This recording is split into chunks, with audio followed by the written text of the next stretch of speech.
Good afternoon, everyone. If some of the people in the back could take your seats, we have a very exciting program for you, being arranged and hosted by the Republican leader of the Assembly, John Bromnick. John, welcome to Keene.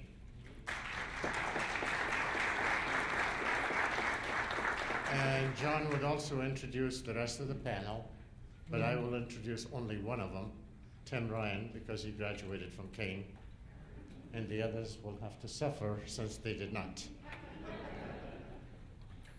You remember back in the old days, in the 70s and 80s, that everybody was concerned about the atomic explosion and fallout shelters and things like that? In the 2000s, it becomes the physical damage with IEDs and terrorism and so on. But in 2010s and after, the biggest problem for national security is cyber invasion. It could destroy your power grid, it could destroy your banking system, it could severely harm your food supply, your water supply, and so on. Nothing is more important than creating systems to see to it that this country, and especially this state where it's located, gets protected. So this is the best panel to hear from them, whether you're in business, in education, or in the industry. So I want to welcome you to Keine University. I hope you come again. I hope you visit us on other occasions in addition to this. And my job is to introduce my friend, John Bromnick. He gave me 4 pages of all the good things I should say about him. I'm not kidding you. Page 1, page 2, and page 3. But let me tell you something else. He's eloquent, much more eloquent than I am. He also believes that he's funny. I will contest that. I don't think he's as funny as the rest of us, but he's a great human being. He's concerned about things that concerns the state and concerns New Jersey. So ladies and gentlemen, the Republican leader of the Assembly, Mr. John Bromnick.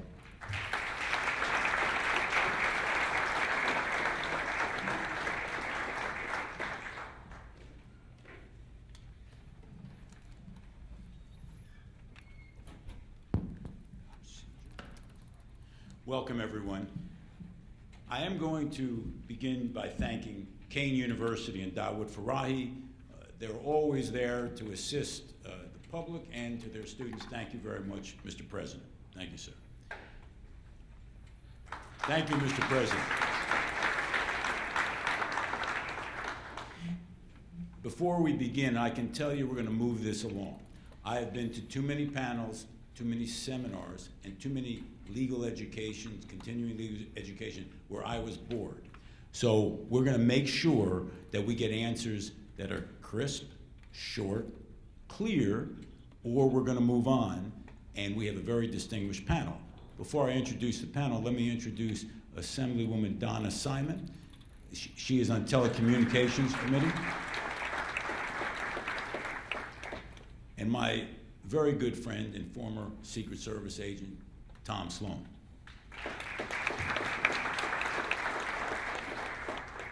I was kind enough to get a call this morning from Mike Chertoff, former Secretary of Homeland Security, who's done panels here at Keine University, who indicated that he was very pleased that we were bringing the private sector and the public sector together because it's so very important to share information.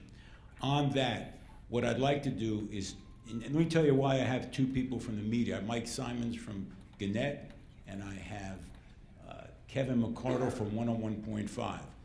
After the panel has some discussion, I'm going to permit and allow, and I've invited the media to be here because I think they represent the public, and I would like them to ask some questions on behalf of the public as well, and that was the idea, having people from the media. So let me turn this over to Chris Rodriguez, who is the Director of Homeland Security in New Jersey, an extremely well-educated individual with incredible background. I'd like the Director to have some opening remarks on the importance of why we're here and why we need information on cybersecurity.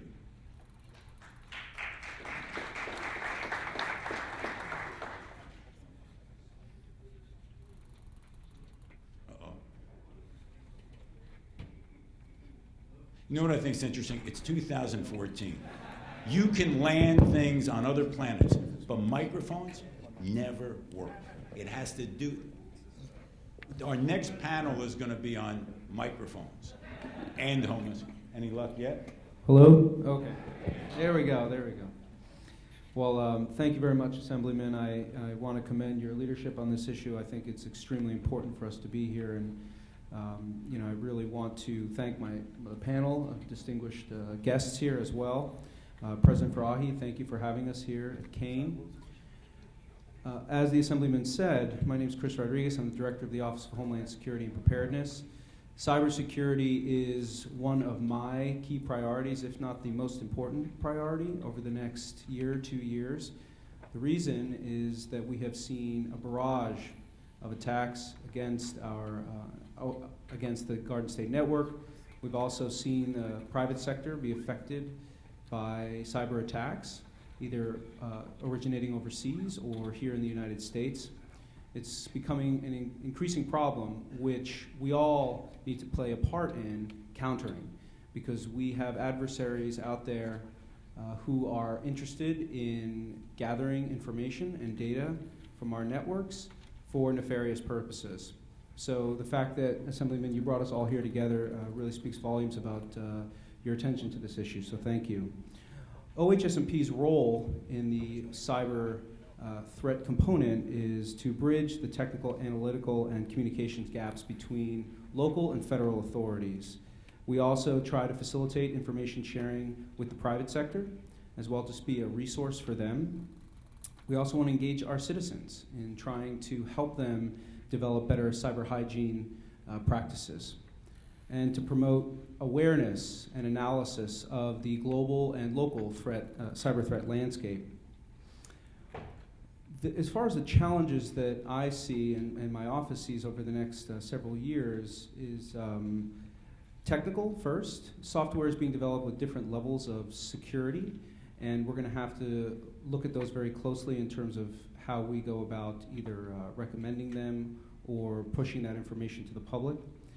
In terms of policy, also balancing our security and privacy concerns. This is going to be an increasing debate over the next few years, I'm sure. And also people. We have to hire and retain the right types of people to help us here in New Jersey, but also our country better defend our systems. So with that, with those brief opening remarks, I want to stay true to the spirit of the Assemblyman's promise to you. I just wanted to turn over to Dave Weinstein, who my office hired a couple months ago as the state's first cybersecurity advisor. David comes to us with a wealth of experience in cybersecurity. He worked at Cyber Command and has worked in the private sector as well, helping private businesses better defend their own systems. So, Dave?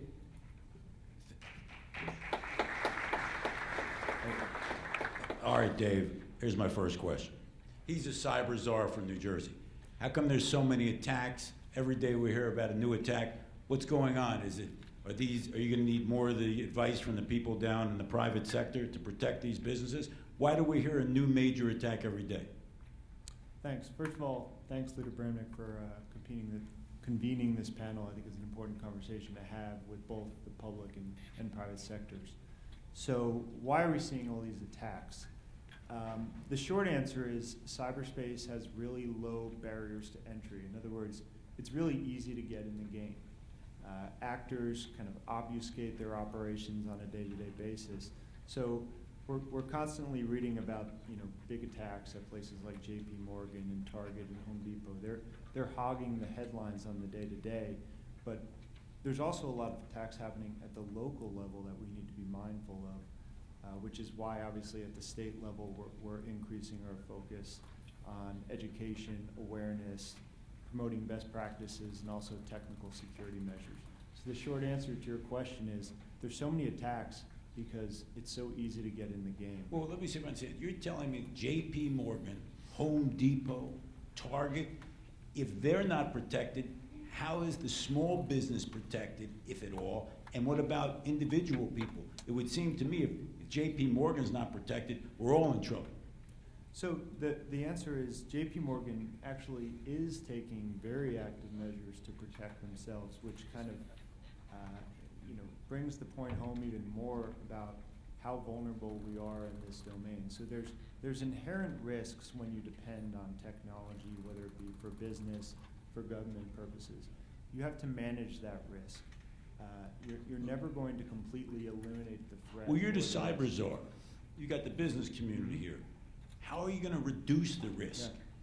Yeah. The key point for reducing the risk is really establishing mechanisms and an environment in which public and private sectors, different local, federal authorities can pass information, share cyber threats among themselves. Right now, we're not connecting the dots, and these activities are happening in disparate environments. Okay, what does that mean, not connecting dots? I mean, you're not getting the information from the private sector, so you can't help? We can't help because we're not getting the information from the private sector. The private sector, in some cases, is not getting the information they need from government, generally speaking, all the way from the federal government down to the local level. Okay, so before we move to the Secret Service, how would you and the director change that? Do you want the people in the business community to advise your office when there is some sort of attack, and therefore you'll gather that information? Well, it's not that easy, unfortunately. I mean, we need to start a mature conversation about how we can manage the private sector's risk when it comes to sharing information. Well, what's the difference between this conversation and a mature conversation? This is a pretty Good, mature okay. conversation. All right, good. I want to make sure that this wasn't the immature conversation. All right, It's so pretty mature we're moving on. What I'm trying to say is, okay, you guys are young, smart, computer-wise, you grew up with the computers. What do you want from the private sector? You're Homeland Security in New Jersey. What do you need from them? I think one of the things that we need from them is an understanding of their requirements as well. We do, the Office of Homeland Security and Preparedness does convene private sector working groups, and we have forums in which we discuss with the private sector their requirements. Those are often very fruitful conversations, but I think it's about expanding that. Okay. And you guys will do that. You will Yes. reach out to this group as well as other groups and make sure you have more of that interaction. Yes. Cyber Czar Weinstein, before I moved on, is there any other piece of information based on all your experience in being the Cyber Czar that before we move on to the Secret Service, what you would tell the people in this room other than to continue to communicate with government and what else? Tell us what your concerns are with sharing cyber threat information with the public sector. That's what we need to know. I mean, that conversation is playing out at the federal level, but frankly, the concerns differ in each local jurisdiction. So we need to know, in order to have that more mature conversation, what are your concerns with sharing information? And just so you're aware, we're going to open up the questions after we get some of my questions answered. And Jim Mottola, this is really cool. We've got, and I'll call him the head of the Secret Service New Jersey. That's not the technical, it's technically New Jersey field office, but I'm assuming if you're in charge of New Jersey field office, you're kind of in charge of New Jersey. And it's a pleasure to have Jim Mottola here from the Secret Service. How can you add to our mature conversation on what we're going to do about these ongoing attacks in New Jersey or around the country in the cyber world? Well, I really believe that something that Dave spoke about is very true, and that is the cooperation. Very important. We're dealing with the threat from an opportunistic, technically sophisticated, resilient, resourceful, determined adversary who shares information, partners, collaborates in achieving their goals regardless of religious affiliation, language, or geopolitical border. That's the problem. What our problem is that we sometimes fail to cooperate because we have different industries, different concerns, different companies. We're very siloed in our approach. There is a lot of outreach. Office of Homeland Security Preparedness has done a very nice job with their outreach, in my estimation. The Secret Service has an electronic crimes task force where we bring together public to private and academia. The FBI has InfraGard. There's InfoSec. There are lots of organizations, almost too many. There's so much information out there that's difficult for people to have some sort of actionable intelligence. So what do? I think we actually need to make this more of a micro problem. We need to get together and collaborate closely as far as industries within states, for one, businesses in a particular area. They need to talk to each other. A lot of that information is out there. A lot of the threat information is out there, and if they cooperate and pass information to each other, I think that's really our best bet here. If somebody calls the Secret Service and tries to get a hold of your organization to either assist or review what happened, you guys respond to that? We do. And do you have a group that actually focuses on that? We do. Okay, I know it's secret, so you can't tell me anything more. But if you, and they would call a number, like your Newark office or whatever, and they would get through to somebody. That's correct, they would. Okay. Is that mature? Good. That's very mature. But what's important now is Jim Imperato actually, the name of his company, I think, is Solutions. X-Solutions. Joe Imperato, actually. Oh, Joe, did I call you something else? Jim. Jim. That's okay. No problem. That's why I want to keep this secret. The real, I can't give you the real names. Anyway, Joe Imperato. So Joe, you heard from the leaders of government, or should I say Secret Service, Homeland Security. Can you solve the problem? I'm not asking you to do an advertisement for your company. I want to know, are there solutions, and how successful are those solutions? Well, there are definitely hardware solutions and software solutions. You hear about them every day. Do you have a firewall? Do you have all these things in place? And the answer generally is yes. Big thing I don't see small business or even medium-sized business focusing on is education, stated before. So the weakest link in any system is you. Maybe it's less of us, but it's definitely you. Well, what do you mean education? You mean we need to educate business on the threats? The users. The most insecure part of any system is the end user. It's you as a human being, right? Easiest way to infiltrate a company, social engineer your way in, right? Forget gonna about have to- breaking through a firewall rather. Trick somebody. You're gonna have to get put that access. in terms of an assemblyman, like who's So instead of spending my only time, fairly educated. Go ahead. When you say the easiest way in is what? easiest way in to any secure system is through the human being. Okay, what does that mean? What it means is it's far easier for me to trick somebody at one of your companies to get access to a password or infiltrate your systems than it is for me to break through. Great.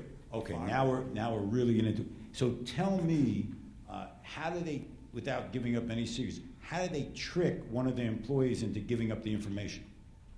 So, I mean, it's nothing new. It's been happening for years. What do they do? People have been using these techniques to break into the telephone companies. So they call it social engineering. And what it means is I use certain tactics. So one of them might be calling up, maybe I speak to a receptionist. Say, hey, I'm Joe Imperato from X-Solutions. Looking to see if you need computer support. And the receptionist might say, oh, no, we already have a company. Oh, so what company, do you mind telling me? How many of your receptionists wouldn't give that information up? Maybe Why it's is on the that mouse pad right dangerous? there. Why is it dangerous just know the name of the technology company? Well, because my next step is to call up and pose as a tech support person. Oh, Maybe I say, hey, I got to report that we're having a problem on your computer. wow. You're getting a lot of spam coming out of there. Hmm. It's not looking too good for you, Assemblyman Brown. What do you want to do? Do you want me to log in and fix it for you? Right? Yeah, actually I do. All you got to do. You already tricked me. That's Well, pretty it's good. really simple. That's Just go to pretty this good. website. That's right. Can you give us one more example? Another example? That's pretty good. Another one that's more low tech. That's good. Think about what you do to circumvent the more complex passwords that I put in place so that it's harder for people to break into your systems. Right? You have to have special characters. It has to be 8 characters long, uppercase, lowercase. How many of you guys can remember those complex passwords for 1, 2, 5? Show of hands, really. How many? Remember the complex passwords? Just remember it. So what do people do? I use the password. It's, I forgot my password. I never Right. forget it. I can't tell you how many very, very smart people I've met. And people that I respect, and I consider them savvy. Walking through their office, I see sticky notes on a monitor or under your desk. or written down somewhere pretty, oh, hey, to get into this system, yeah, I gotta do step 1, step 2, you know, all this stuff and put my password, right? Very low tech. Do you trust the company that's coming in to clean your office at night? Right? All they have to do is take a quick picture of your workspace, and that's it. Or pull a hard drive out, copy it, pop it back in. Would you guys know? You know, and that's the type of risk that we're taking on, low tech and high tech. But I see the threat more from within. It's more about us. It's more about education. You know, there's a lot of savvy people out there that are, and there's a lot of governments that these guys know a whole lot about, and that are funding groups that are, you know, all they're doing all day long is trying to infiltrate and get access to our networks. And the one thing I don't see a lot of spending on is the education and training of our end users. Interesting. Next, Jacob Shapiro. He's a data security expert for Vasco. And if you could continue on that theme as to, you have these major companies, and there's breaches on these major companies. What does that mean to the average person? It would seem to me that they're dead in the water. If they can get into, you know, a Home Depot and a JP Morgan, you know, they can get in my computer with no password. Right, it's quite scary. Big companies, in a way, they're both better off and worse off. Let me explain. They're worse off because they're big targets. No pun intended. On the other hand, they're better off because they can afford the human capital. They can hire the best people out there to staff their IT ecosystem. Some of the smaller businesses that we see out there, or even smaller governments, do not necessarily, they're not exactly in the position to hire those folks. So it's for smaller businesses, it's pretty scary. And what scares me most is not what we know, it's what we don't know. What does that mean?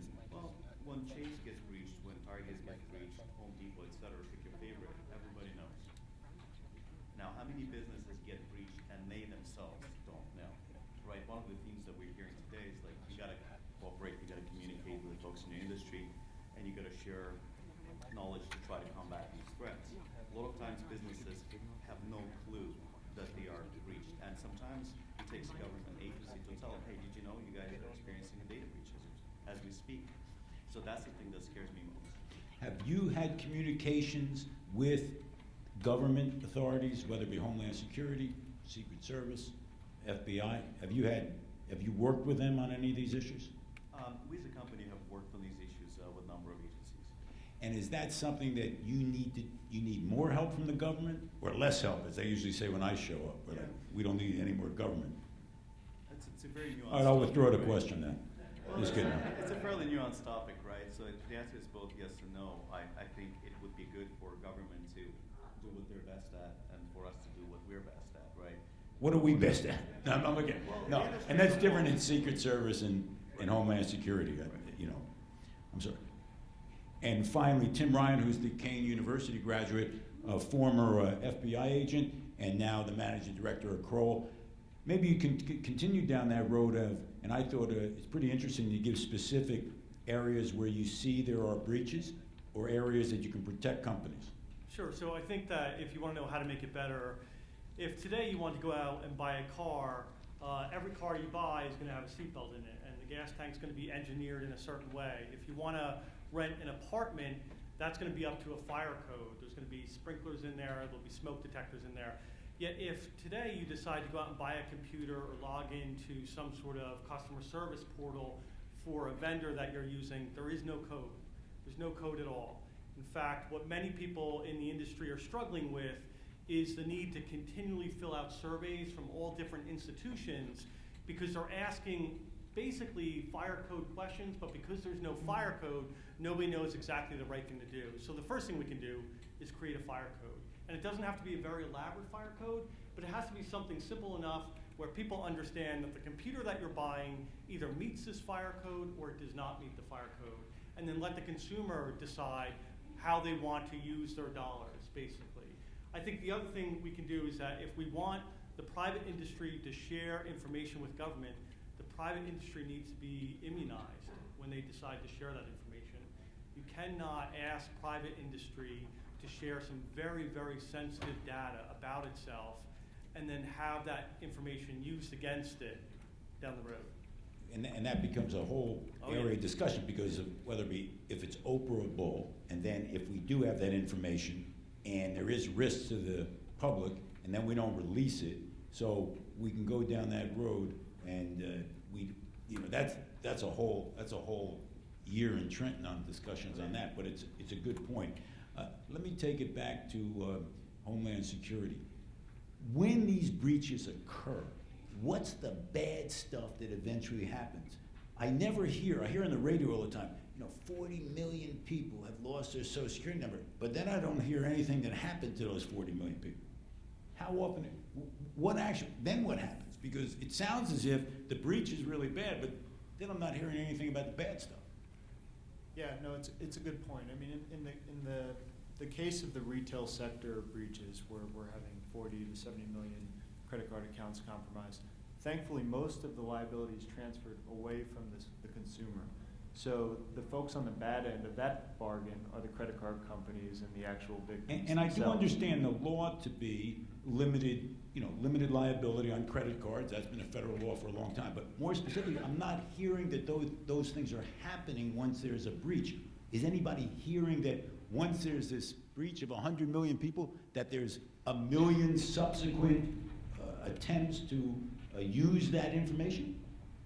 No, and it kind of gets to my point where, we need to focus our attention slightly away from the headline, so that, the media wants to talk about these big, high-profile breaches, but the impact is short-term at best. I'm not minimizing the impact. It's certainly costly on behalf of the credit card companies and the victims themselves, but the consumer gets a new card, it's a little annoying, they move on.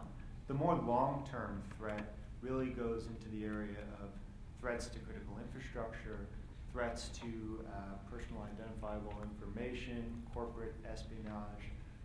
These are attracting less and less attention because the information, frankly, is not out there, either because companies are not sharing it, or more likely, companies don't even know that they're being So you're less worried, let's say, as an institution, or say Homeland Security, as to a credit card loss of $100 or $50 or $1,000, and you're more concerned that that breach will then turn into a more significant breach affecting Homeland Security. Right. Is there a tie between the people who break into businesses and also have bad plans for government? There's some overlap between your stereotypical cyber criminals and then kind of the more ideologically and politically motivated hackers. There's certainly commonalities with regards to the tactics and techniques that they use to execute those attacks. But for the most part, you have your organized criminal networks that are going after financial gain, and then you have other either state or non-state actors that are focused on longer-term political and ideologically motivated goals. Jim, do you have a comment on that? Yes, I think that I think we look for a watershed moment in some of these breaches. What is going to actually compel consumers to change their habits because a certain credit card or a certain retail establishment was the victim?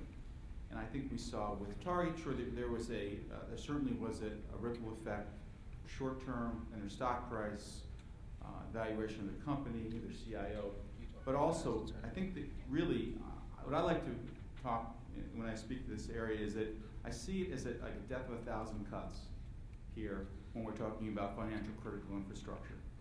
And there are a lot of studies, and it's very difficult to quantify how much cybercrime costs the United States. But there are a lot of good resources, and one of them is the Ponemon Institute, which publishes a yearly report titled The Global Cost of Cybercrime. And the average cost of data breach to US companies was about $5.8 million. Worldwide, it's a little bit less. Every time one of these records is stolen, companies are out of pocket about $200 per record. And that's according to the New York Attorney General's cyber security data breach report, which is one of the better ones. In addition, I think we have to look that, according to some other studies, a potentially loss of 1/3 of 1% to our GDP could cause a loss of 200,000 jobs. Well, according to McAfee, last year cybercrime cost our country roughly 2/3% of our GDP. So we are feeling these effects, definitely. And just because a new credit card is issued or a consumer doesn't change his behavior, doesn't mean that there isn't a ripple effect. All this money, and most of this money, is leaving this country, and it's probably one of the greatest transfers of wealth in our history that we've ever seen. So I think we need to still focus on this area.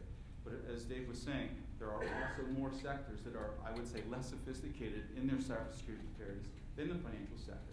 And the financial sector is very sophisticated in this area because of legislation, where reports have to be made, where shareholders have to be advised. We see things in other critical areas, critical infrastructure, in meetings we have attended that are, I would say, where those legislation is not as sophisticated or is not as far gone. So I think there is a lot of threat along the. We're going to ask members of the audience in a moment to tell us whether they have a problem with being required to give to government cyber attacks. But let me go to the private sector side of the table, and then we'll let the public's representatives from the media ask a couple questions.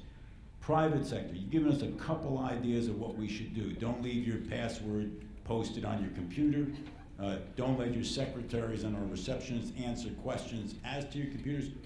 What else, and I understand it's complicated, what else can you tell us you've seen that would help us prevent attacks? I mean, as far as reporting information to government entities, I don't know that too many businesses would have that big of an issue with it. I guess the question is who does that? In some cases, is it myself as their IT consultant? Is it the actual business? The biggest problem I see, I think, right now is there's a general confusion out there. What do you do when there's an actual data breach? Well, what do you advise your people to do? Hire a lawyer, hire the best one, because, you know, whether you're in New York, you That's a operate good in idea. New Jersey. Really good idea. I mean, And get a good one, that's good advice.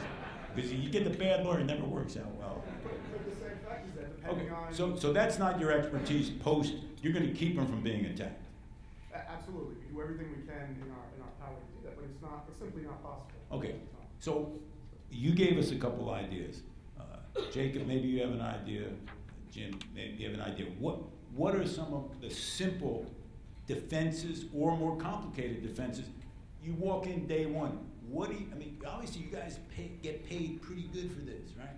You walk into the office, major company, what do you tell them? Yeah, I mean, Jim referenced Ponemon Institute's findings, right? Their cost of data report. If you'll read Ponemon, if you read Verizon, right, they will tell you not only what the cost is, but what are the major vectors, how the hacker's getting in. So depending upon your risk that you have, right? If you're a financial company, obviously money is a big part of it. Information about your clients is another one, right? So depending upon the type of business you're running, the vectors that you're susceptible, but vectors, by the way, what I mean, I'm sorry, for Thank you. technical terms, is the method the hacker would use to get in, right? Joe mentioned, hey, social engineering is one vector. Phishing is another vector, right? Well, given enough time and enough money, can a hacker get into anything? Absolutely. That's what actually Eflin Bailey said about winning cases. Let me see if I can say that one more time. You're telling me that all of these computers, because they're connected to the internet, are all vulnerable. Oh, absolutely. I mean, our mindset is really local, right?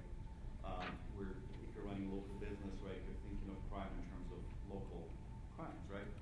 You're dealing with a global crime syndicate. You're dealing with highly sophisticated set of criminals who could be anywhere in this world. And the cost of travel is zero, right? I get all that, but you're basically telling us today that what is it, 90%, 95%? You go in there, you bring the best consultants in the world, you bring government in, you bring Secret Service, FBI, and you're telling me that you cannot secure that system 100%. 100% is difficult, right? Because I never know what's going to come next, right? I know what threats exist, and brilliant folks around the table, both on the and elsewhere, both on the public and the private side, cooperate, determine what are the next possible steps that could be taken. So what suggestions do you have? And I understand I'm breaking this down in a complicated area, but we got a couple real solid, concrete suggestions. What are you going to tell us the first thing? And we're talking about unsophisticated users, small businesses who haven't been down this road at all. What are you telling us? Well, some of the steps are fairly simple, right? For instance, do not reuse passwords, right? That's the first simplest thing that. What do you mean, not maybe indifferent? In other words, if you password for one company, then you don't put it somewhere else. Exactly, because when big companies such as Adobe or AOL gets hacked and 300 million records get hacked overnight, what the hackers are gonna try to do, they're gonna try to use that same user ID and password combination elsewhere. And that's a good idea for consumers as well, correct? Absolutely. As a consumer, I never. I use gotta get passwords. out of here and change my password. Yeah, I never use passwords. There are programs out there that can help you keep track of all of that. Some are better than others, and see me offline afterwards.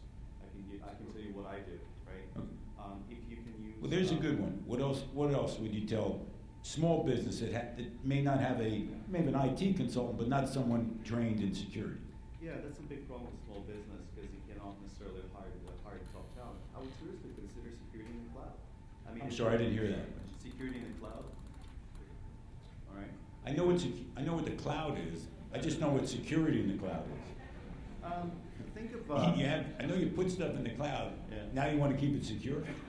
Well, if you're dealing with some of the security providers, right, and some of the infrastructure providers out there in the cloud. I'm sorry, you're talking a little bit, it's quiet and it's quick. So Okay. tell me, you want the small user to have security in the cloud? Absolutely. Okay, how do you get security in the cloud? This is more for small business and medium-sized business as opposed to I individual. got that consumer, part. Right? So you could literally outsource things like authentication, in other words, people punching in passwords to somebody who can do that for you in the cloud, and you can wire that into your system. In fact, we deal with multiple clients that do just that. You can do the same thing for your infrastructure needs. A lot of folks, they go to Amazon and say, you know what, I really don't have the resources to run my entire infrastructure. Can you folks do it for me? And if you look at what Amazon, Microsoft, there's a number of vendors in that space do, and security standard they hold themselves up to is by far superior than most of us in SMB sector can ever even dream of, right? So those are great steps that I would consider.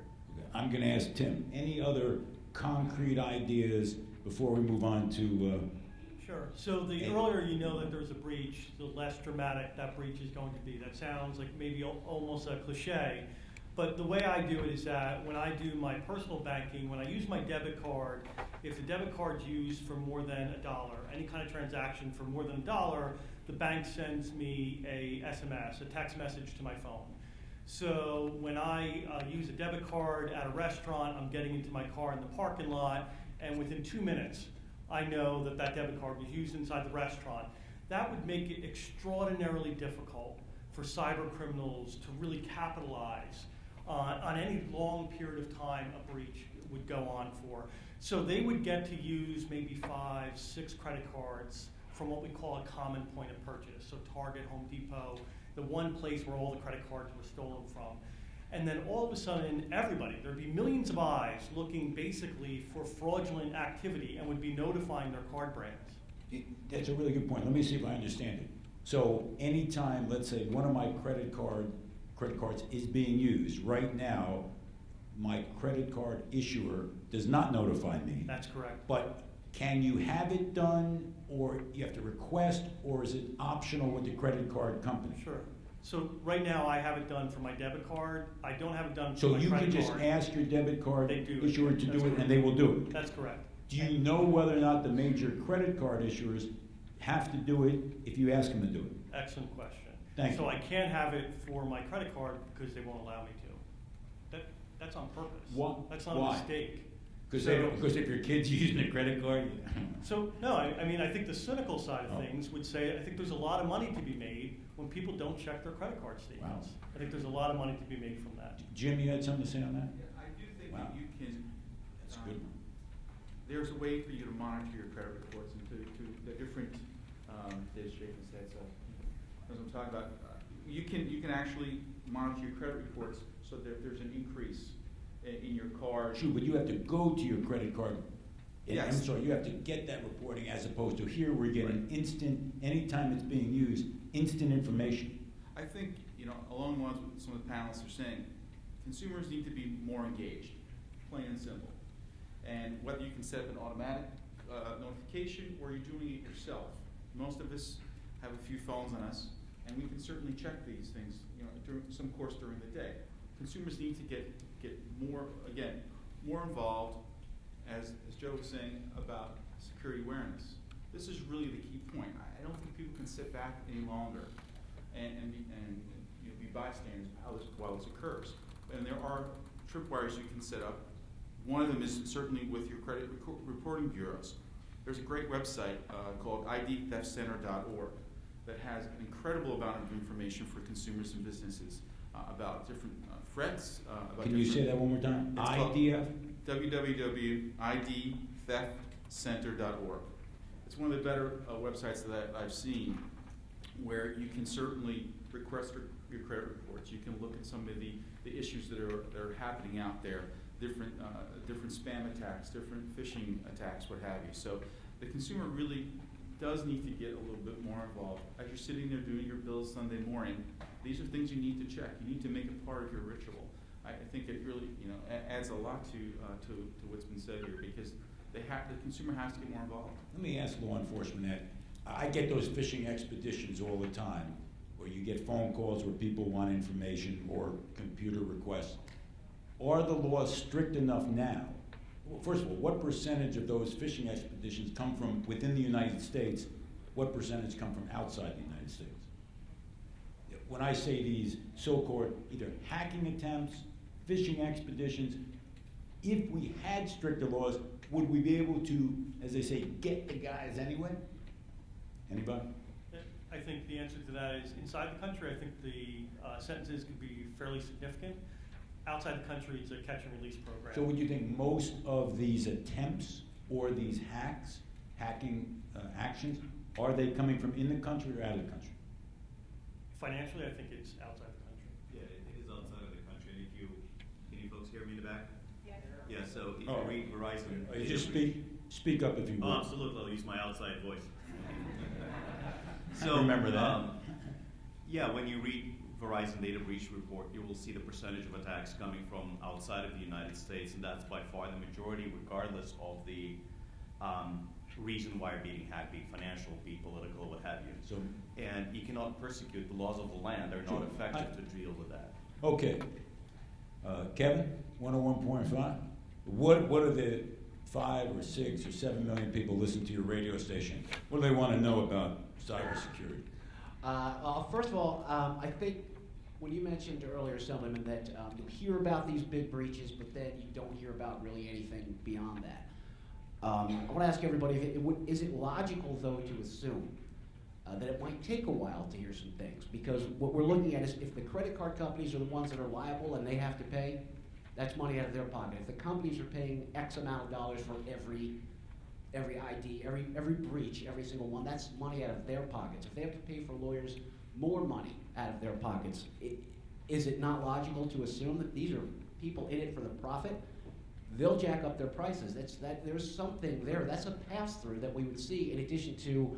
Is what you're saying, as a result of these breaches, eventually credit card fees or costs would go up to the consumer? Is that the question? I would think they would have to. They're That's- in it to make money. I think they would have to. So that not only affects a person who's was involved in the breach, but pretty much everybody. And then for those who were involved in the breach, isn't there an emotional toll? Even though we say we're not sure anything will happen next, these people, the majority of them, are probably going to worry if their ID is going to be stolen. So with all of that as the backdrop, we're a month and change away from Black Friday and the holiday shopping season.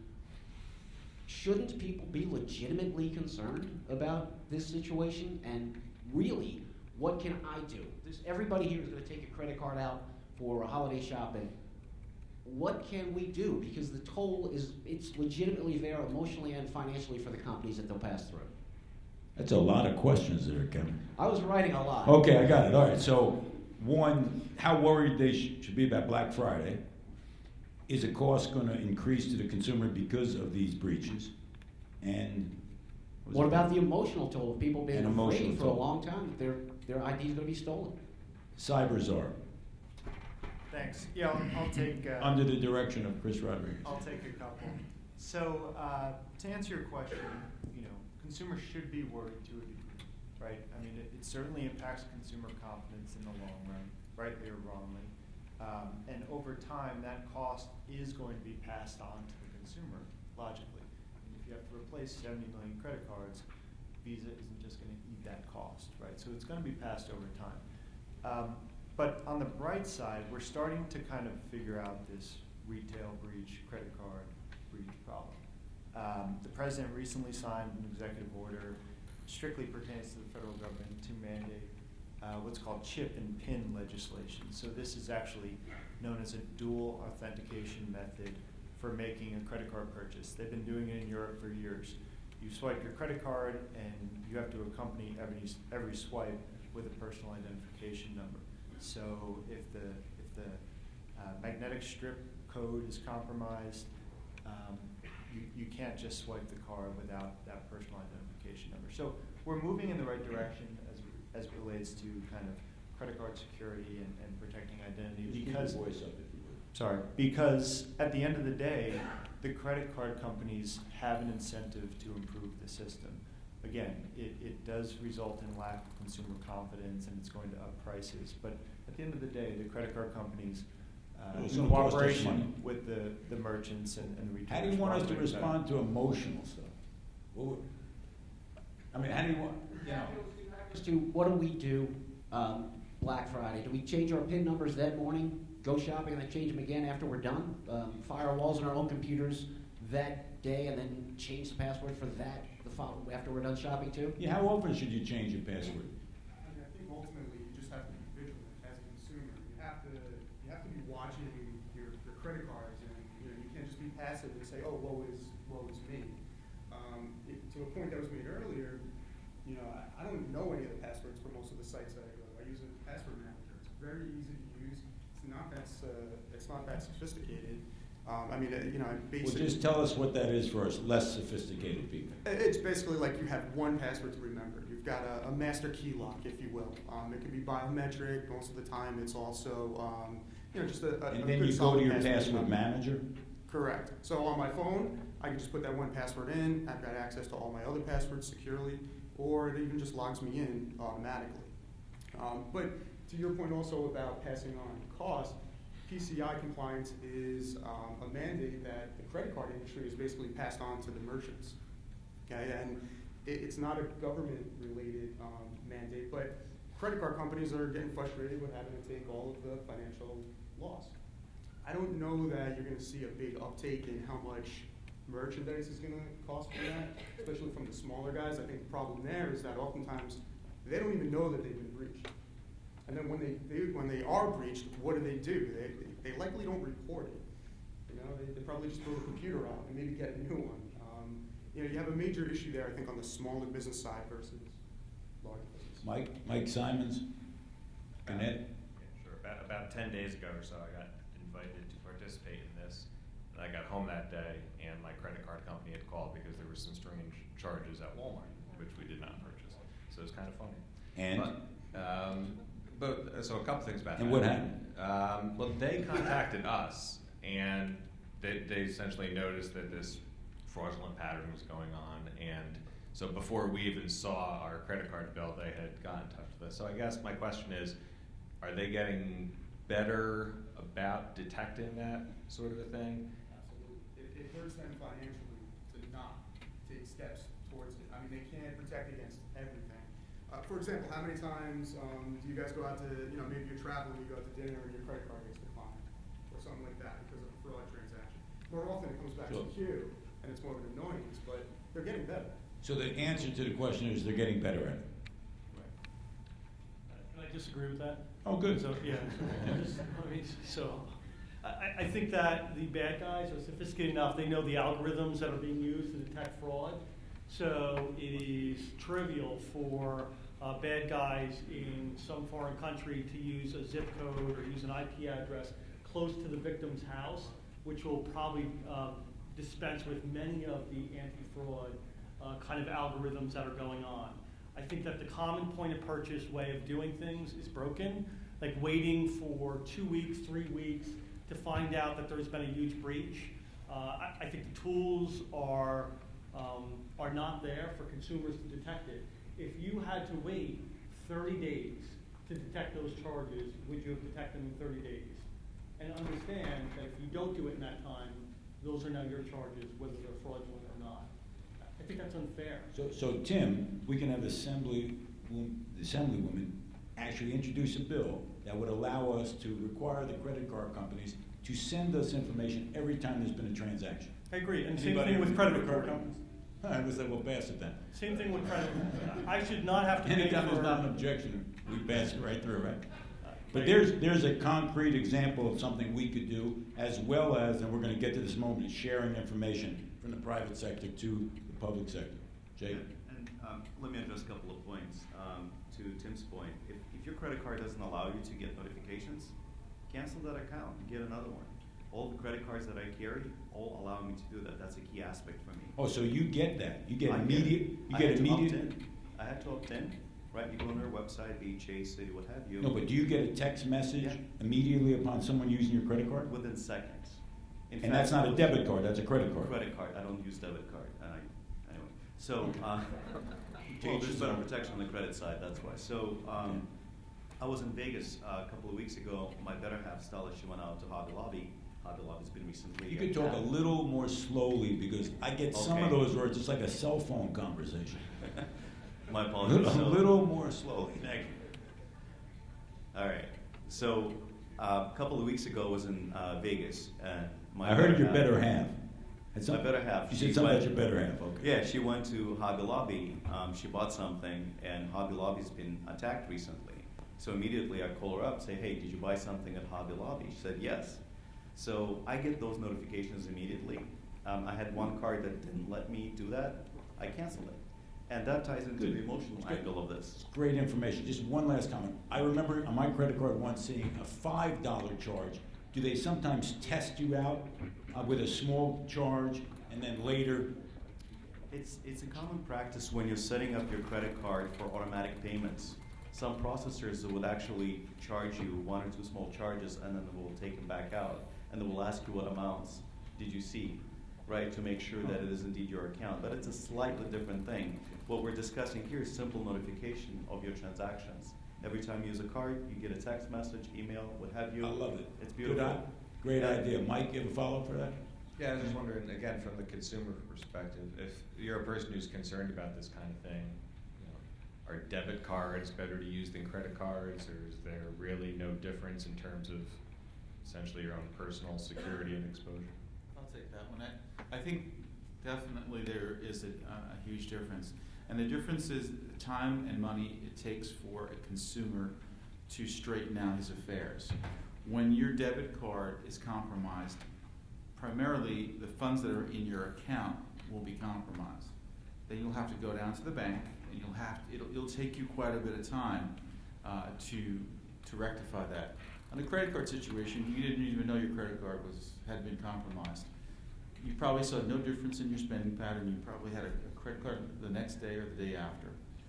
So there was very little impact to you other than maybe psychologically. So I think definitely credit cards are much better when you're buying things outside. Then again, we have to look at the way debit cards are used at ATM machines, and ATM machines can also be compromised. There's skimming devices that can put on ATM machines as well. And we arrested a number of crews in this country who are here from outside the country who have set up skimming devices on ATM machines, some of them very sophisticated. So again, you need to make sure that when you put your card into the ATM machine, there's nothing that looks out of the ordinary. You know, I think the simplest thing, of course, is to always cover your hand when you input your PIN number.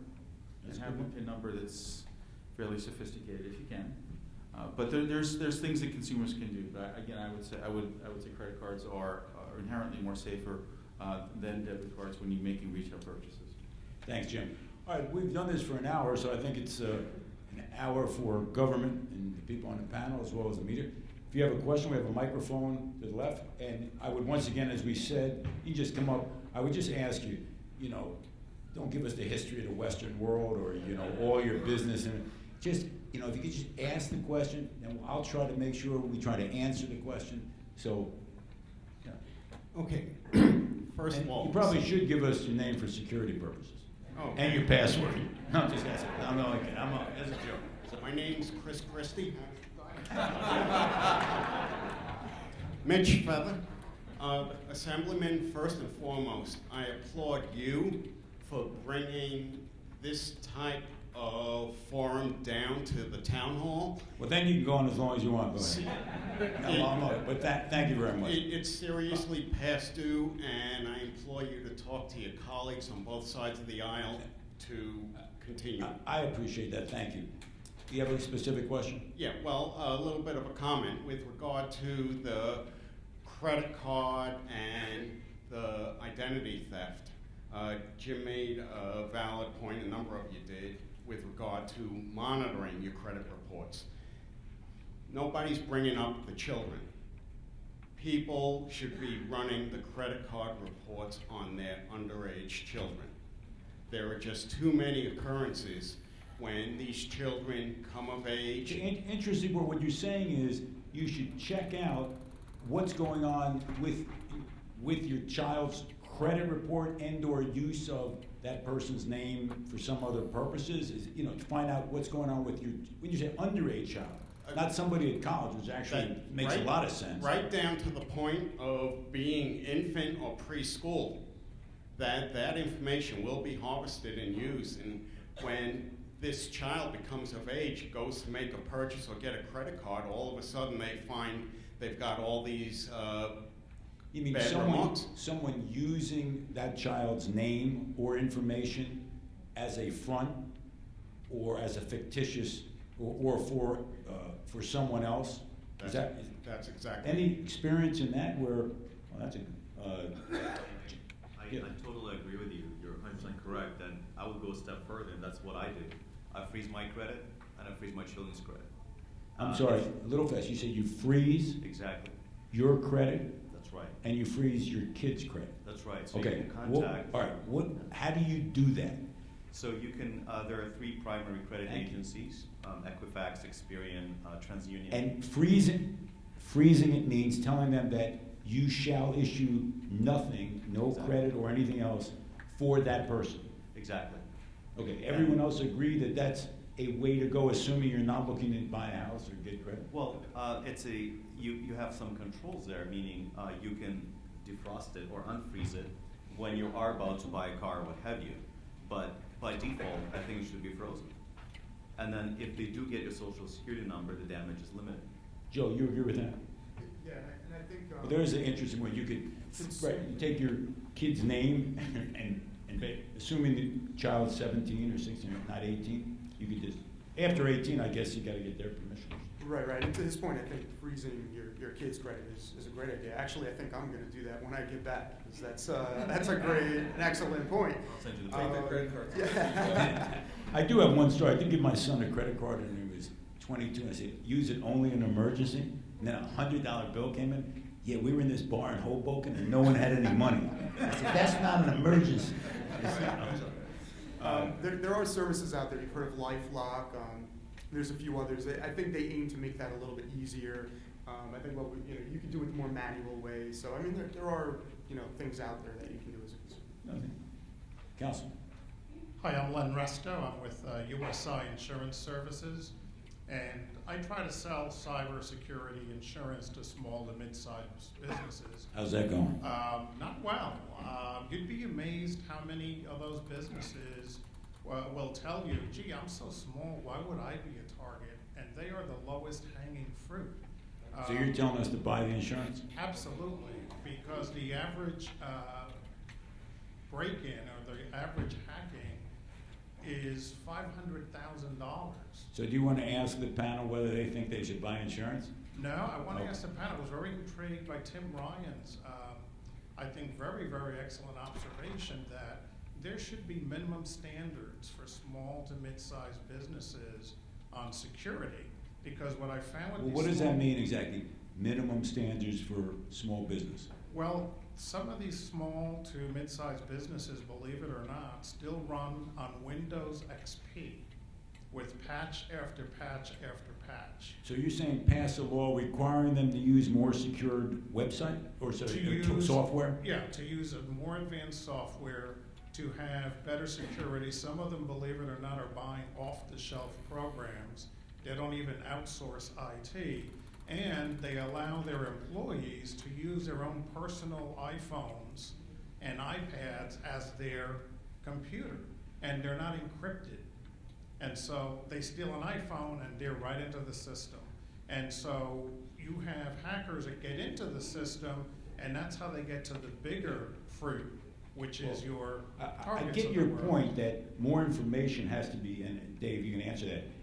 If we start legislating the type of software and the security that every business has, I'm just concerned that we won't have any businesses left in the state. But No, I get that. I just, Dave, what's your response to that in terms of making sure that small business understand the risk and improve their security system? Yeah, your point's well taken, sir. And I think the issue is cybersecurity is a bit underrepresented at the small business level. And on the technology point, the challenge is they can't necessarily afford the most up-to-date technology. So they have to then look for other ways to transfer that risk. Cyber insurance is one of those methods. Of course, there's a lot of problems with building out the actuarial tables to actually assess the risk. But that's an area where I think government can play a role to kind of help those underrepresented entities in terms of promoting best practices and educating them on the threats and opening that communication channel to fill voids that are otherwise empty. And I think then for business purposes, the last 20 minutes, 25 minutes, people can just socially network Yes. and meet whoever you want and, Great, thank sell, you. buy products, et cetera, because it's America, and that's what made America great. So what I mean is, it's good, because, as I said, from about 2:40 to 3 o'clock, we're just going to let people talk to each other individually. Yes, sir. Thanks, Councilman. Everybody, my name is Jason Benedict. I'm the Chief Information Security Officer for Fordham University in New York. Just a quick question. We talk a lot about data exfiltration, and we know that takes place over the wire on the internet. That's why we need our passwords protected and things like that. What we tell people at Fordham University is two-factor authentication. That way, if your password is compromised, it's not in use because it's a one-time use password. And then for physical attack, encryption, of course. That way, Can you just slow down a bit for us Sure. C students? I don't want to miss any of your points. Oh, I'm not that Remember, much better. You're inside baseball here. All right. We got so, a few people outside baseball. That ended So it. the deal is this. There's three major vectors, ways of people getting your passwords or getting your information that you care about. Intellectual property, credit card information, personally identifiable information, is they steal your password. If you had a one-time use password, a password that changes every single time you use it, or what we call two-factor authentication, even if they had your password, they still don't have the thing that's still in your head, and you can't use that. You've seen that before. Sometimes we have little key fobs. Are you trying to say every time you go on, you'd have a new password? Yeah. And the password rolls every 60 seconds. It's called a one-time use or a two-factor authentication password. So, and a corporation could do that as well, is what you're saying? Sure, and a lot of folks are doing that right now, and we're implementing that at the university level, and we recommend it, but that's just one point. There's a question at the end of this. No, that's Okay. That's real stuff. Changing your password, somewhat time consuming?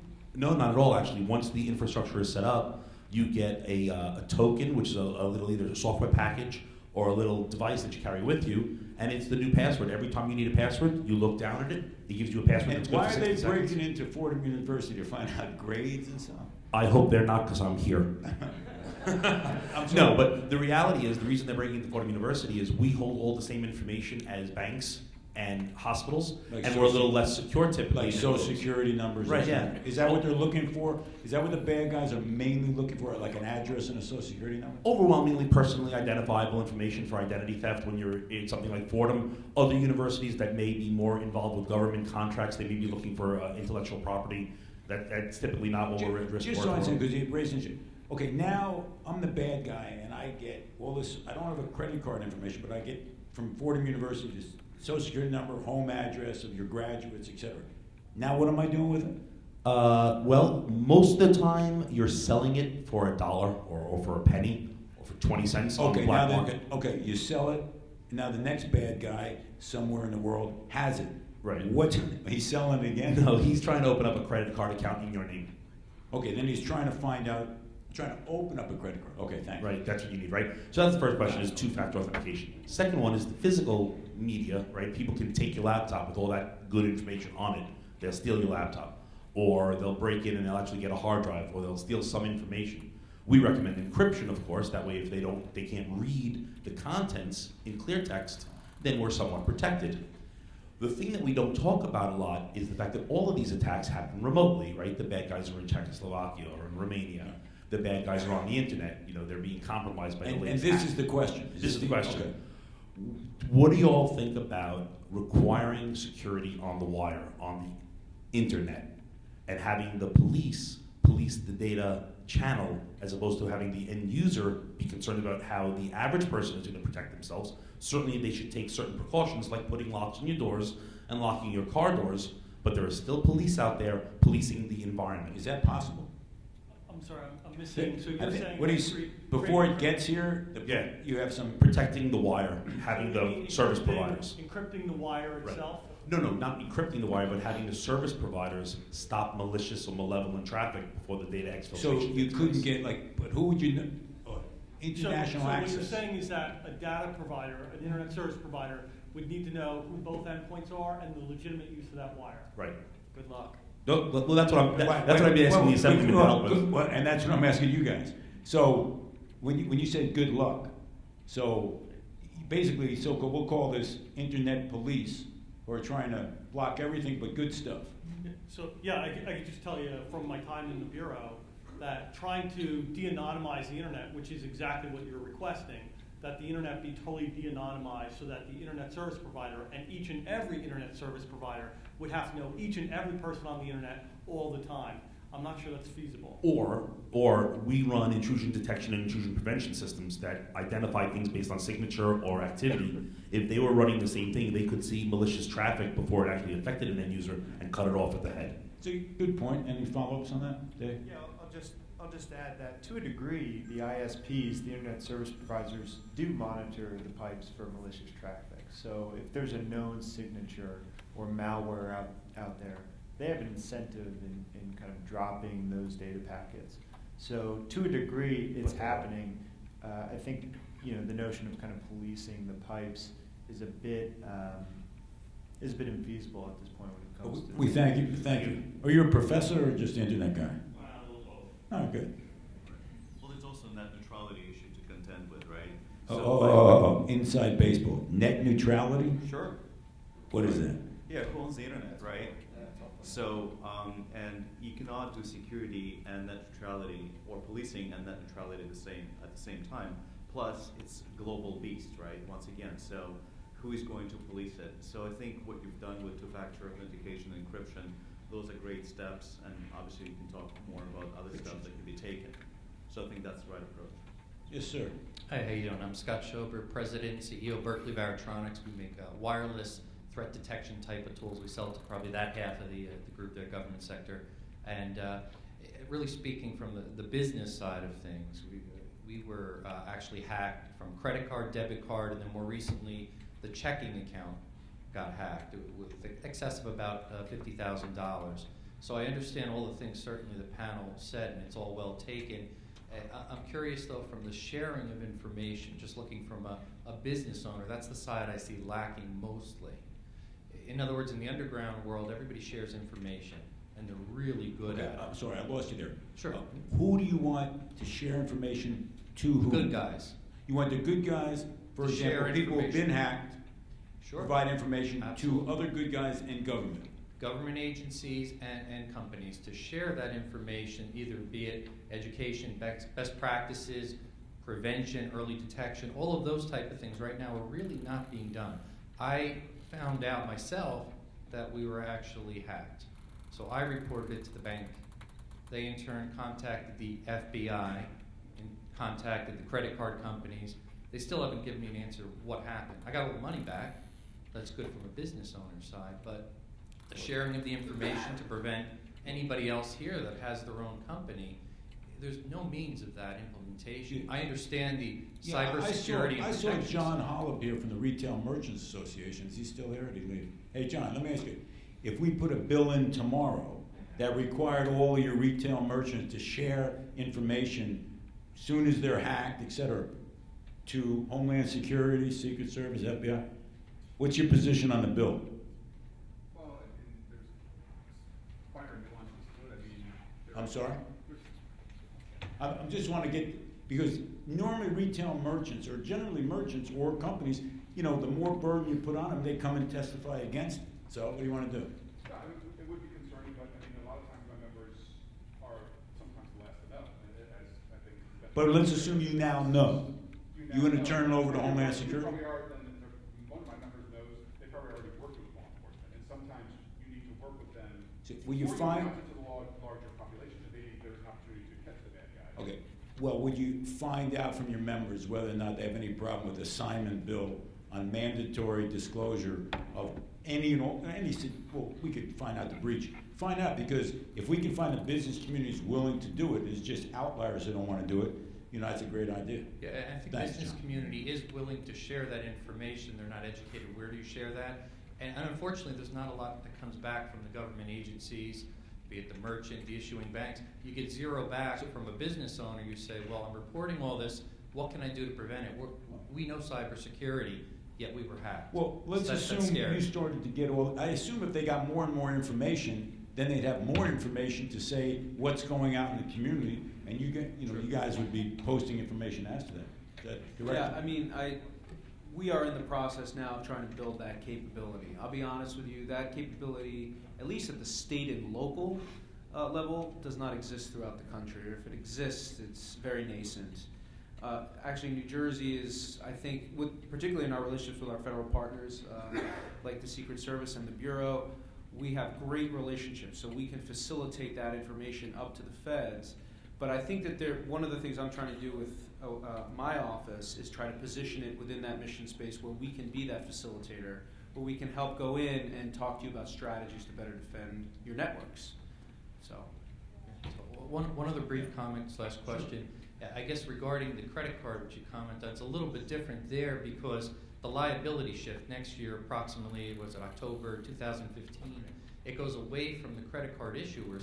Now it'll translate down to the merchants and, of course, us as consumers. So once the burden of money shifts there, then everybody's going to look at it differently. And now they'll actually spend the money. The chip and pin technology that was mentioned earlier, it's a good step. It's been hacked and cracked already a number of years ago, but it's much better than the 20-year-old magstripe type of stuff. So they're making strides there, but I think once that burden shifts next year, where the money's affected, the credit card companies, they're going to step back. They'll be happy, and then everybody's got to go spend money to change all this point-of-sale terminals. That's a huge step, and you'll see that happening with all the big retailers on down to the mom and pops and small businesses. Thank you. It's a good point. Appreciate that. I just wanted to add real quick that I'm not so sure that reporting more information from the small or from the business side to the government will actually help anything. I think better standardization of practices. I would like to see a law of maybe best practices with concerns to data breach instead of it being different state by state. Maybe the government can do more incentives for smaller businesses to up their security or become more aware of it. Tax incentives maybe, I don't know, grants, something to give them a little bit more understanding incentive to actually take these next steps instead of just sitting there waiting for something to happen and then deciding, I don't know what happens next, let's just play it out. Well, I know we have Commerce and Industry here and NJBIA, so that's also one, and I'm sure the director as well as our head of Secret Service will work with them after this on that idea. Yes, sir. Yeah, my name is Marshall Wright. I'm with Decker Wright Corporation. We're an IT consulting firm down in Red Bank, New Jersey. And I appreciate all the information you've given us on prevention, but what we deal with is the aftermath. It's happened, okay? Crypto locker, PCI, credit card, all that stuff. We deal with our clients in the aftermath of that. And the problem that we run into is more on the law enforcement side. It's who do you report these things to? When there's identity theft, you mean, or when there's a breach of identity theft, crypto locker is a whole other area that we haven't talked I about. apologize. Just tell me about the crypto locker. Crypto locker, for those of you who haven't experienced it yet, you might. It's still pretty rampant right now. Rather than them stealing your credit card information, they put a little program on your computer that encrypts all the data on your computer, and it pops a message up when you try to access your data. You know, call this number and we'll give you the key code to get out. And they ransomware. Okay, so let me. So in any event, let me instead of talking about all that No, technology. I just want to know. from You real, said crypto locker. Now I get it. from a policy perspective, I contact the local police department. It's not their jurisdiction. We contact the county. It's not their jurisdiction. We've contacted the Secret Service, the FBI. It's not ours. It's a really good point. From a business perspective, with this stuff Who going do you, on, right, who are you going to call? Yeah, and especially because most of the bad guys, they can't find anyway, right? Right. All right, I'll address that. And if you call our Secret Service office and you didn't get a response, then we'll talk after, because that should have been something that happened. And I apologize if that was the case. But I do think clearly it's very confusing, because on the federal side, there are definitely, we have a lot of jurisdictional responsibilities that run across from the FBI to the Secret Service, the U.S. Postal Inspection Service. There are a lot of entities involved, and we try to get together and work the best we can. But there is no one-stop shopping. In the state, I know that on the state website, it recommends calling the Regional Operations Intelligence Center, which is joined at the hip with the Office of Homeland Security Preparedness. But quite frankly, yes, I agree with you. There is not a one-stop shopping that holds. But I also would say that I don't look at. I think you have to look at the way law enforcement does their job. Our job is primarily to investigate crime. That's what we do. When we get a phone call, we go out and we respond. But I do believe in this particular area, we need to be more proactive and get more information out there. Absolutely, we can do better at that. But I do believe, I do actually believe exactly what Joe had said, that policies and procedures in your security practice, whether it's small business or large business, what have you, that is really the way that you're going to protect yourself. You can't worry about every threat, the next form of malware and spams, whether it's a signature or an anomaly-based threat. Unfortunately, they're going to go after the systems that are, as you've seen in your profession, that are least secure. The merchants that don't pay attention and call you when it's too late. That's a lot of the issues that we see. We get phone calls from merchants. We actually go to merchants and say, we found out through another investigation that you've been hacked. In the course of 2 months, our officers respond to over 50 of those within Northern New Jersey alone. But that's a good point. If there's a burglary or there's a crime, police respond to the scene. Even if you reach the Secret Service or state police, well, they're not coming to your house. They're asking you some questions. There's going to be probably a limit, right? There's going to be a limit. But we will respond to businesses. When businesses are hacked, we do respond to businesses, and we go out and we try to get the information that's on their hardware. But there's so much. If that's information, then that needs to be shared with the But business how can community. you have the Who are we going to resources? call when these things happen? Because Right. right now, I don't know who to call. But how would you have the resources? Once people would know that, you'd be overwhelmed because there's something on my computer every day that's, phony baloney. Right. I think And there's I a don't know if they threshold. hacked me or not. I don't have any idea. There's a threshold. I think it comes to, again, when a certain amount of information is stolen from a small business. There definitely is, but there really isn't those type of guidelines don't exist right now. But yes, I think we have an obligation when you call or a small merchant responds, we will go out. We've gone to businesses that have bodegas, if you will, one or two businesses. We've responded to outdoor malls who've had their information stolen. So we will respond because we do think it's important. And that's what Dave Weinstein and Chris Rodriguez and Jim Right, well, that's why I came up to ask the question, because I thought we had the right people in the room to make you think about I guess this. real figure quick, it and I'm out. gonna move it on, but just, for example, I remember not the real PayPal, but the phony PayPal said there was some transaction, and I knew I'd never been on PayPal.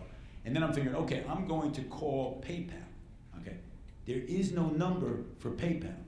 That's the other thing. Most of these so-called big online companies, you can't get in, you can't find the name or address of the president. You can find a name, but you can't get a phone number for any of those companies. And you don't want to go online because I don't know if I'm getting to the real company. But that's an interesting point. Maybe that's, coming at it today, we should have some coordination. Yeah. Who do you call, Ghostbusters? But it's true, I'm not blaming government on this, but I can see, you'd get you would get a million calls. Sure, no, and at our level, at the Office of Homeland Security and Preparedness, as the director said, we're working to kind of mitigate that uncertainty in terms of who to reach out, because, you know, we're uniquely located kind of at the intersection of local, federal, but also private and public. So we kind of want to be that one-stop shop where we can consume the information, triage it, and then pass it out to our partners at Secret Service or at the Bureau or at Homeland Security down in DC. So mitigating that uncertainty is a big focus for us right now. So if you're the organization, then would you work with NJBIA or some of the other business groups to try and get that information out so that we know? That's great. Absolutely. Can I just address the fix to it? So FBI. I ran the largest cyber squad for the FBI, and I ran it in New Jersey. And here's what the issue is. The issue is the vast majority of police officers in the country are not engaged in this fight, not because they don't want to be, it's because they lack the jurisdiction. The fix for the issue is to give those state and local police officers the jurisdiction that they need to investigate it.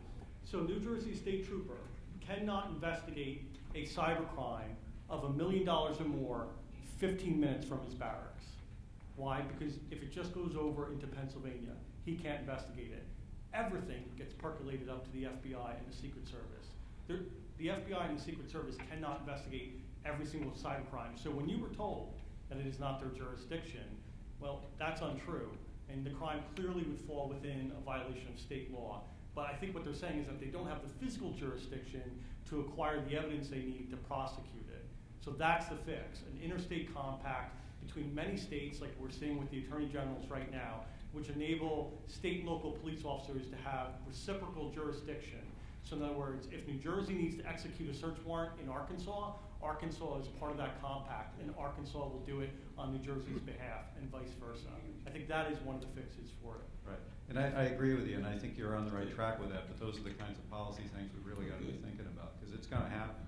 Thank you. All right, Appreciate thank you. that. Yes, sir. How you doing? I'm Jamil Griffin, I'm a student here at Kane. And my question was about the password manager. Being that I'm a student, you know, I got a bunch of passwords. So I was just thinking, if I get a password manager, it'd be helpful. But then I thought, what if the password manager got compromised? Then you're in real trouble. Yeah, now they got everything. So they generally work based off of a premise where you use a master password, and everything that is stored in like a little database is completely encrypted based off of that password. So I can basically send that file to all of you guys right now, and you would never be able to get in, supposedly within 10,000 years of using supercomputer to get in there. Now, once they make some breakthroughs with computing, and they get to some crazy level of computational power, then there's possibilities that encryption can be broken. But currently, at this point in time, the technology that's out there, it's pretty secure. So that's generally how it works, and that's how a lot of the information that's stored in the cloud and even password. That's actually how your Windows password works. So it's based off of some pretty sound standards and cryptographical technology and algorithms, and it's quite secure. But not completely safe. Nothing's One completely password safe. for everything. We had that. So I'm a security guy and I use it and I don't lose sleep over it. And wait a minute, you go to Kane University, right? Yeah. But you were in the Union County College thing, try to fake it out a little bit. Graduated from there too. Oh, okay, all right. I thought it was.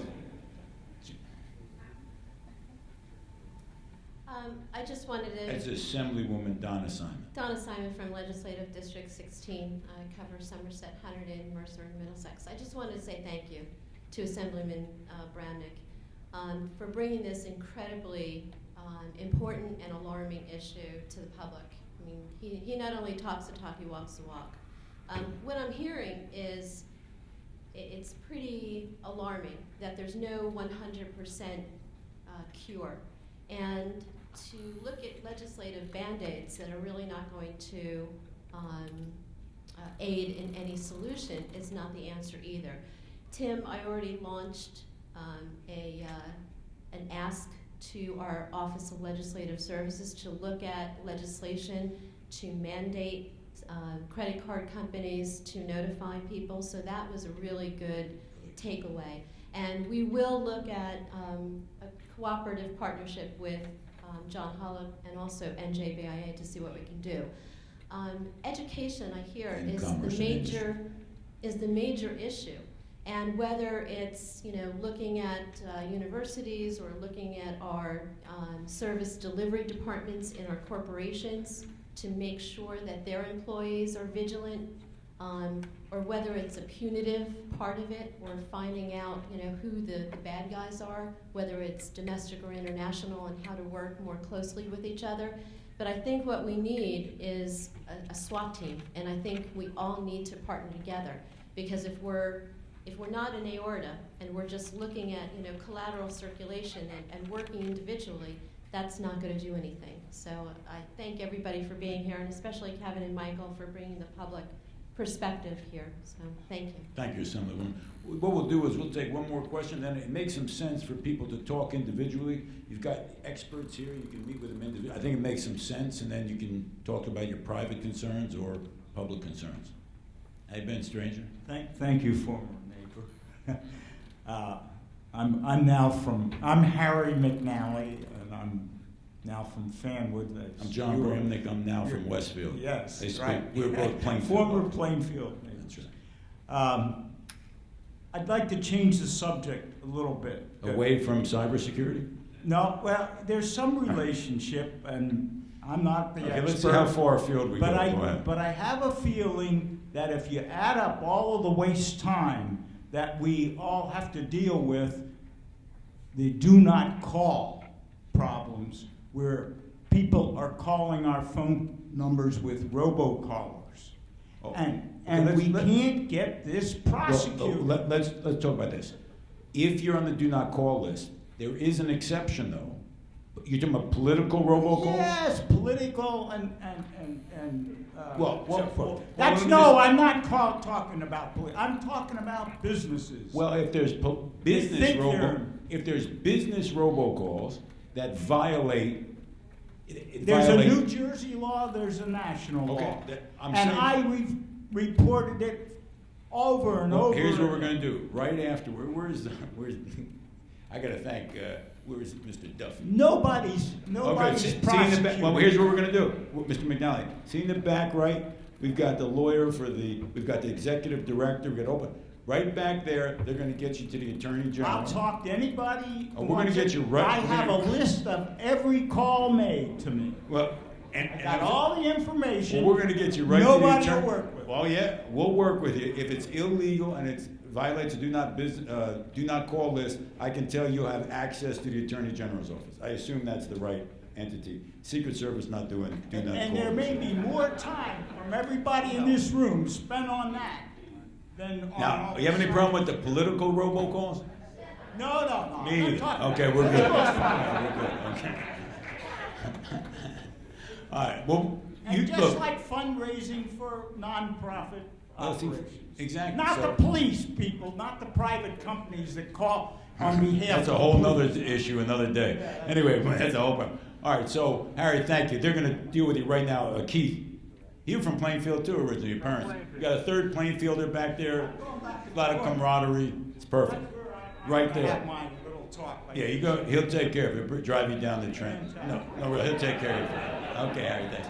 Okay, so happy to have some closing comments, thoughts from anybody, and then since we've got most of the people here who came here, and this way you've got this expertise. It'd be nice to spend that last half an hour on individual comments. Anybody have any? Actually, I think we made some progress, but it's a big problem. First, let me thank the Homeland Security Director, because it was really his office that inspired me to even do this, and I want to thank you and Dave. Otherwise, it was our meetings and my understanding from your office that how important this was. So I wish it was my idea, but it was not. It was your idea. Thank you very much. And I've seen some distinguished panels. This is a distinguished panel. People really knew stuff. I've listened to TV on C-SPAN. I've heard some panels were supposed to be distinguished. They were not distinguished, and they had little information. This is real information. I thank any closing comments. And I handpicked the media people because I found them to be the most fair and most like a journalist in the state of New Jersey. So Mike and Kevin, thank you very much. So, and Jake, sorry. Wait, I'm going to start with Dave because basically it was their idea. Yeah, just briefly in closing, again, thanks, Leader Bramnick, for the opportunity to have this mature conversation. It was very mature. It got mature towards the end. Very nice. I think it's a real productive dialogue to have. I think the big takeaway for me is there's some breach notification laws on the books, but we really need to kind of start the conversation before the breach, right? And ultimately, that's what's going to kind of root out some of these lower level malicious actors and kind of help small businesses and residents in New Jersey. So starting the conversation before the breach, I think, is a big piece of this puzzle, and this was a great step in that direction. So thanks. Thanks, Dave. Anybody else?